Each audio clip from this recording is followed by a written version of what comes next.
Emirhan gel. Gel gel. Bak elini suya sok. Kenarda dur, ıslanma.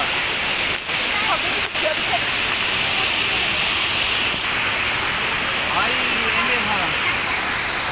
Buz gibi bak. Aynen. Tamam bak iyi güzel. Gelişe bak. Ya Emirhan.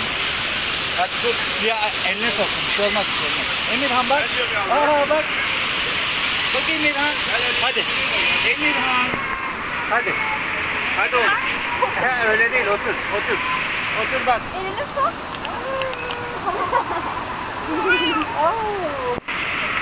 Ay girmiş. Ay. Hadi yeter tamam yeter.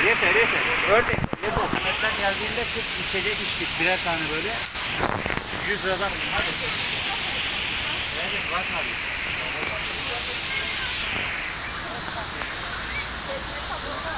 Var evet bolca var. Burada diyor mu?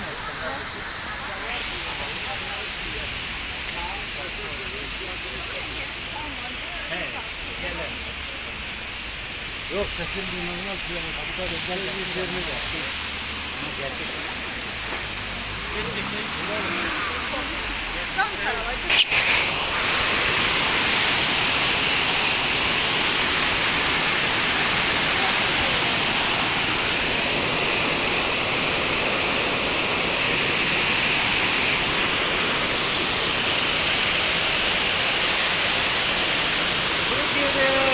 Gel. Hadi gidiyoruz gel bırak.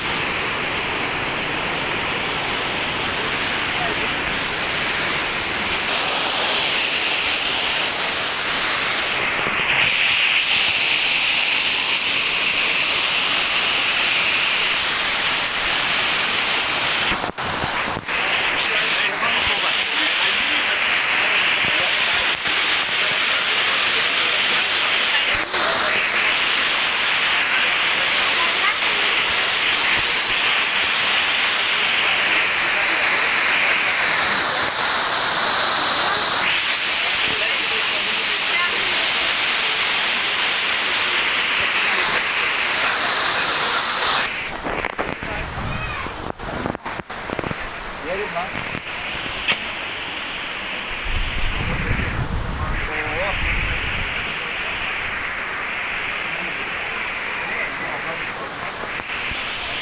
Bak şimdi. Emirhan. Kime gösterdin? Bak anne. Çağırın. Bak bak. Emirhan. Yavaş yavaş. Emirhan. Söyle bu hapı. Ay. Hadi inelim.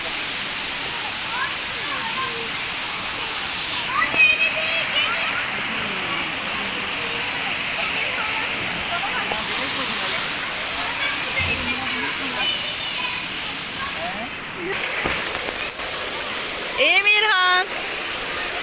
Emirhan. Dönmenize gerek yok. Ben dönebilirim. Bak buldum. Emirhan. Aa çok dönüyor bu. Başım dönüyor. Vallahi. Yapma yok. Güzel aman. Bunlar kim ya? Hoş geldiniz.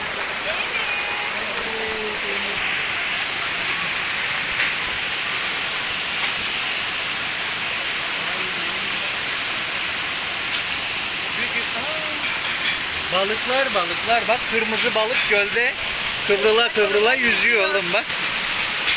Emirhan bu balıklar neden kıvrılmıyor ya? Büyük. Emirhan bakar mısın? Tamam hadi. Hadi gidiyoruz.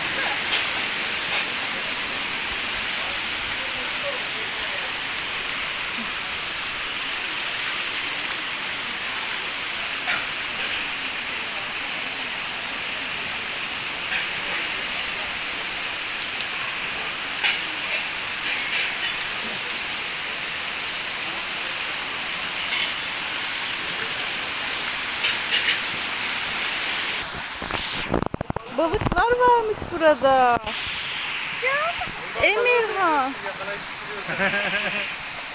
Wow, bakar mısın Emirhan? Emirhan. Bak. Ördeklerimiz var diyor. Balıkları beğeniyoruz. Yakalayıp pişiriyorlarmış. Harbiye şelaleleri.